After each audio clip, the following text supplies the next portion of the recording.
People don't just vanish. That was the first line that caught fire on Oregon's message boards in the fall of 2018. 20-year-old Emily Vale was gone. No crash, no note, no hint of where she went, just a quiet disappearance that began, as most do, with the simple phrase, "She didn't show up." Emily was a second-year environmental science major at Raynor College, a small university tucked between the Pine Ridges of northern Oregon. The campus was the kind of place that looked peaceful in brochures: narrow streets, local coffee shops, damp forest trails curling behind dorm buildings.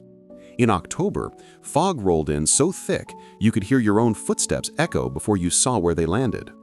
Friends described Emily as the kind of person who remembered everyone's birthday. Not loud, but not invisible either.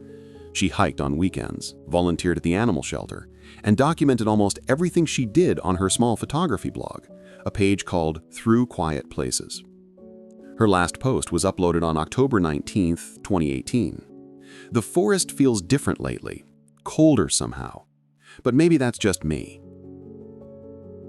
At 7:45 p.m. on October 21st, Emily left her dorm, Building D, telling her roommate she was going to photograph the old railway bridge west of campus. She carried her camera bag, a gray hoodie, and a small thermos of coffee. She never came back. When she didn't return by morning, her roommate assumed she'd crashed at a friend's place off campus. It wasn't unusual. But when the shelter called asking why she'd missed her Sunday shift, concern started to spread. By Sunday night, her phone was still off, and her social media logins hadn't changed.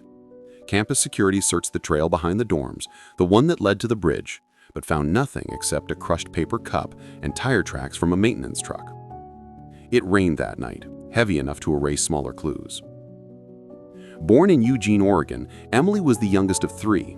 Her father worked as a park ranger, her mother a nurse.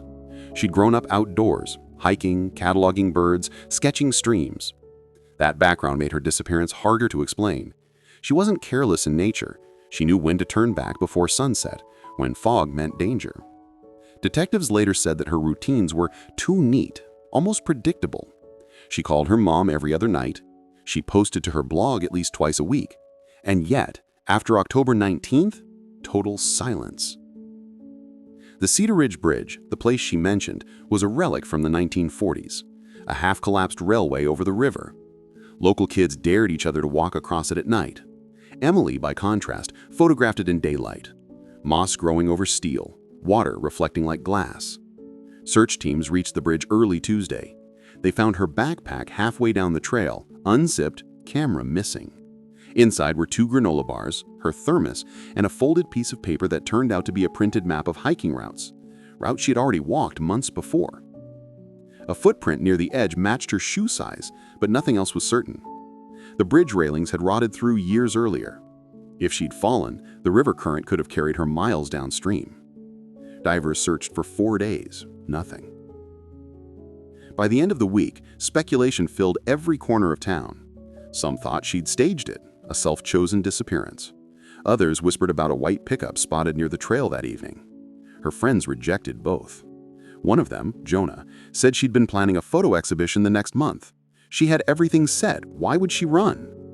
Police records later revealed 2 phone pings from Emily's device around 8:02 p.m., both from the same tower 3 miles northwest of the bridge, the direction opposite the one she said she was going. After that, the signal died. The search for Emily Vale quickly expanded beyond Raynor College. By the second week, the Douglas County Sheriff's Office, state police, and volunteer trackers had joined forces. Posters went up on every gas station window between Raynor and Maple Falls. Her face, soft features, freckled nose, green eyes, became the anchor for a community that had no answers. A press conference was held on October 29th, 8 days after she was last seen. Sheriff Miller stood before a dozen reporters, reading from a single sheet of paper.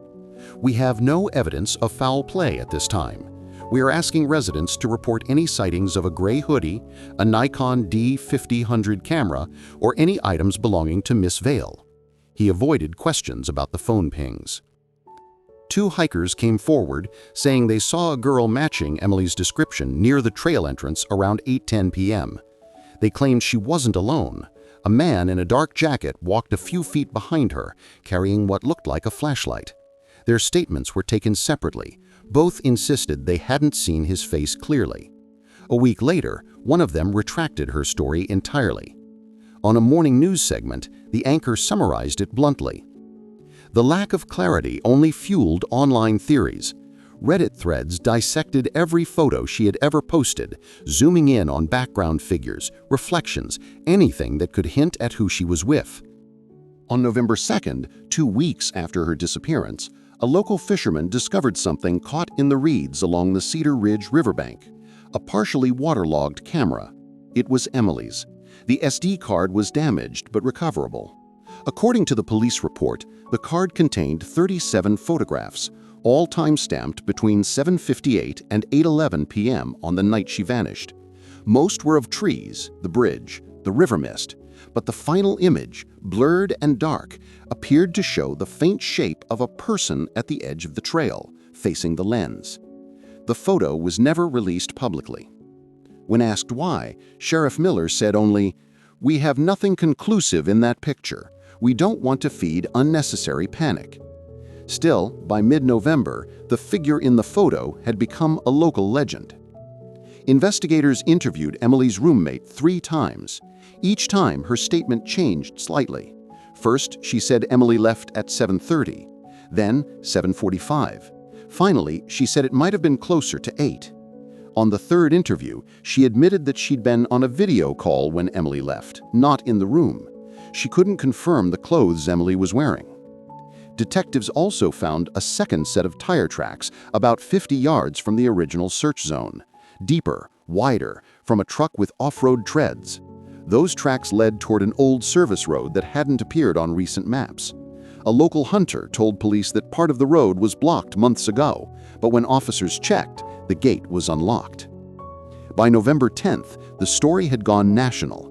It was aired on a feature titled "The Girl Who Vanished from Raynor." The segment included drone shots of the forest, clips from Emily's photography blog, and a brief interview with her mother. She loved that bridge. She said it was her favorite place to clear her head. "I just don't understand how she could walk down that path and never walk back." Online comments ranged from heartfelt prayers to armchair detective work. One Reddit post claimed that the police were hiding evidence, that the man seen in the final photograph was an officer. The rumor gained so much traction that the sheriff's office issued a formal denial 2 days later. Meanwhile, the search radius expanded, but resources dwindled. By the end of November, volunteers had dropped from 200 to less than 30. Still, locals said the forest didn't feel the same. People stopped hiking alone. Shops near campus began closing earlier. The air around Raynor carried a quiet sort of fear, the kind that doesn't vanish when news crews leave. For days, search teams combed the woods around Mill Creek. Helicopters traced the ridgelines, and dogs picked up faint trails that always ended at the water's edge, as if she had simply stepped into the river and vanished. But there was no current strong enough to carry a body that far downstream, and no one believed Emily would have gone near the water at night. Detective Sam Heller took over the case from the local sheriff on the 5th day. He was methodical, a quiet man from Eugene who believed every disappearance had a reason. He started by retracing Emily's last confirmed movements: the gas station on Route 8, the coffee shop receipt found in her bag, and the text message to her roommate that simply read, "Almost home." Heller visited the Ridgeway Diner, the last place she was seen alive. The owner, a wiry woman named Gwen, remembered Emily sitting in the corner booth, reading a paperback while waiting for her to-go order. She said she seemed calm, maybe tired, maybe distracted. But when Heller checked the diner's security footage, there was a 10-minute gap. The camera feed froze at 9:23 p.m. just as a tall figure walked past the window. When the image returned, Emily was gone. A week later, a highway patrol officer found Emily's car, abandoned along a service road 2 miles from the diner. The keys were still in the ignition. Inside, her phone sat on the passenger seat, but the SIM card had been removed. The officer who logged the discovery later admitted something off-record, that there were fingerprints on the windshield from the inside, as if someone had pressed their palms hard against the glass. Rumors began to spread fast. Some said she'd run away. Others whispered about an online stalker, a man who'd been commenting under her photography posts for months. The police couldn't verify any of it. By the second week, the story had reached the Portland networks. A single clip aired briefly on regional news. Authorities in Mill Creek continue their search for 23-year-old Emily Vale, missing since September 14th. Her family is pleading for information. That was the last time her name appeared on television. No updates, no press conferences. The story just faded. But Heller didn't stop. Late one night, reviewing maps of the area, he noticed something strange. The coordinates where Emily's car had been found were less than half a mile from the remains of an old sawmill that burned down in 1987. Local records showed no owner, no redevelopment plans. It wasn't even on official property maps anymore. The next morning, he drove there. The road was narrow, choked by pine and fog. The ruins of the sawmill stood half-buried in the forest floor, warped beams, rusted saw blades, and the faint smell of wet ash. He circled the clearing, flashlight cutting through the dark, until something caught his eye. A small spiral carved into a wooden support beam. Fresh. The grooves were clean, deliberate, and on the ground below lay a strip of red flannel. Torn, weathered, but undisguisably part of the shirt Emily was wearing in the footage from the diner. Heller bagged the evidence, radioed it in, and marked the coordinates. But that night, when he returned to the station, the evidence log showed no entry for the flannel. The report had vanished from the system entirely. He tried again the next morning. Same result, no record, no trace. It was as if the case was being quietly erased. Detective Heller spent the next week digging through Mill Creek's public records. The more he searched, the less sense the town made. Street maps from the 1980s didn't match the current ones. Land ownership documents had missing pages. The archives librarian, a quiet man named Reed, told him most of the records had been lost in a flood. But Heller found no mention of any flood in the county's history. He started noticing smaller things too. People avoided eye contact when he asked about the sawmill. One old man, the kind who lingered outside the grocery store smoking cigarettes, told him quietly, "It's better if you stop looking. Some things stay buried for a reason." Then he walked off without another word. At night, Heller returned to his rented cabin at the edge of town. He'd pin maps to the walls, connecting notes and photographs with red string like a man trying to hold the shape of a vanishing truth. Every path led back to the sawmill and to the people who'd once worked there. He found the name Walter Raines listed as the sawmill's owner in 1986. There was no record of his death, but there was also no record of him leaving. The property tax records simply stopped after the fire. When Heller showed the name to Sheriff Miller, the man looked uneasy.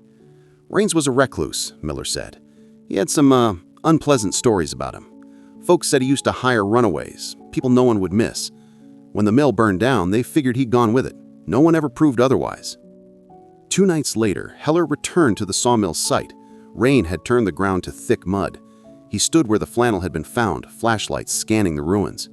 The spiral symbol had been carved into 3 more beams since his last visit, identical, freshly cut, each facing a different direction.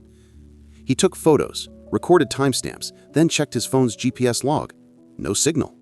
When he got back to his car, the photos were gone. Not deleted, just missing from his gallery, as if they'd never existed. By the 3rd week, the town had turned colder. Locals stopped answering his questions entirely. The diner that once served him coffee closed an hour early every night. The motel clerk told him, politely but firmly, that his room would no longer be available after Friday. Back in his cabin, Heller started hearing noises in the trees, branches breaking, footsteps on the gravel road. He told himself it was paranoia, the case getting under his skin. But one morning, when he stepped outside, there were marks on his car's windshield. Palms again, faint but clear, pressed from the inside. He froze, staring at them until the early light turned the glass gold. Then he noticed something else. On the passenger seat, beside his case files, lay a single page from an old property ledger, yellowed, half torn. Across the top, in faded ink, Mill Creek Sawmill, Employee Records, 1986. And just below that, among the names typed neatly in black, was one written by hand in blue pen, crooked, hurried, almost scratched into the paper. Emily Vale. By Friday, Heller was the only outsider left in town. His calls to the state office went unanswered. His messages to the sheriff were marked delivered but never read. It was as if the case, and he, were being quietly erased from every system he'd used to report it. That evening, as the last of the sun slid behind the trees, he drove out to the sawmill one final time. He told himself it was to collect evidence before leaving for Portland, but the truth was simpler. He couldn't leave without knowing. The air was colder than usual, the forest quieter. His flashlight being traced the outlines of the collapsed roof and twisted metal. He took slow steps toward the spot where Emily's name had been written on the ledger page. The beam flickered once, then steadied. There was something new there, half buried in the ash. A metal box, small, rusted, but intact. Heller pried it open with his penknife. Inside were photographs. Old Polaroids, all water-damaged, edges curling with age. At first he didn't recognize the faces. Factory workers, smiling. The sawmill's interior, stacks of lumber. Then he turned one over and stopped breathing. The photo showed a young woman standing outside the mill. Plaid shirt, faded jeans. Her name tag, faint but readable, E. Vale. He looked closer. Behind her, through the dusty glass of an upper window, was another figure. A man, half-turned, his face lost to the glare, but his posture, his shape, familiar. Heller took out his phone and snapped a picture. This time, it saved. He opened the gallery to check and froze. Every photo on his phone had changed. Each one now showed the same frame: the sawmill, the woman, the man in the window. He backed away slowly, heart hammering. Then he noticed the faint sound of footsteps behind him. Slow, careful. "Heller?" a voice called. Sheriff Miller's, or someone who sounded like him. "You should have left when you could." The flashlight flickered again, then went out completely. The next morning, the state troopers arrived in Mill Creek after a report of a break-in. Heller's car was found on the old road, keys still in the ignition. His notes, his camera, his recorder, all gone. The locals said they hadn't seen him for days. In the official report, filed months later, there was no mention of Emily Vale, or the sawmill, or Detective Heller. The case was closed as administrative error. But every now and then, someone driving through Mill Creek at night swears they see a light deep in the forest, moving, searching. And if you pause long enough, if you listen carefully, you can almost hear the faint click of a camera shutter somewhere behind you. What do you think really happened in Mill Creek that night? Did Detective Heller uncover something he was never meant to find? Or did the forest simply claim another soul? And if the photos changed on his phone, who took the originals?